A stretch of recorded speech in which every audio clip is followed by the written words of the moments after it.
When I first sat down with Brooke to discuss changing her kitchen out, the main concern was that it felt very dark. It was a dark wood, it's at the back of the house, and it just felt like a bit of a hole, like a cavernous dark hole.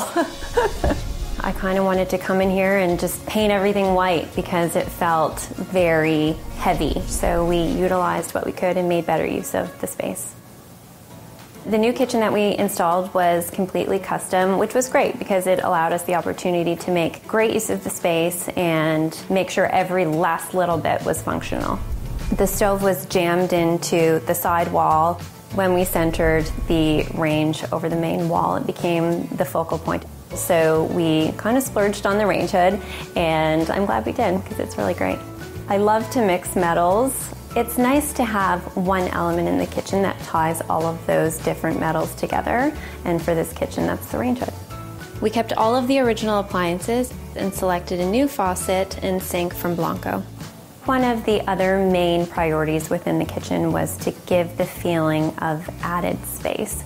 So when we cut back the big storage cabinet into a set of upper cabinets and base cabinets, that allowed us to have a surface for mixing drinks. It gave us some open shelves for displaying some pretty glasses and glassware. And this couple's fun. They have friends over all the time. They entertain. So it was very functional for them. The original kitchen did not have any countertop surface to sit at. We bumped out the counter 12 inches, and that was enough just to sneak in some custom bar stools and tuck right under, and it's a nice little perch.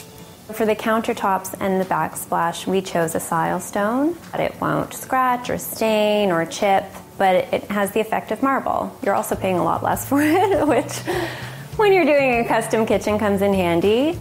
The little piece of trim that you see in between both upper cabinets, we chose a flat door profile, and sometimes when you do that, it feels a little bit too plain. So we added that detail back in just so that it would feel custom, and there's crown throughout the rest of the space. So it still needed to feel like it belonged. With designing a kitchen that was pretty sparse of detail, having pretty killer lights was a priority.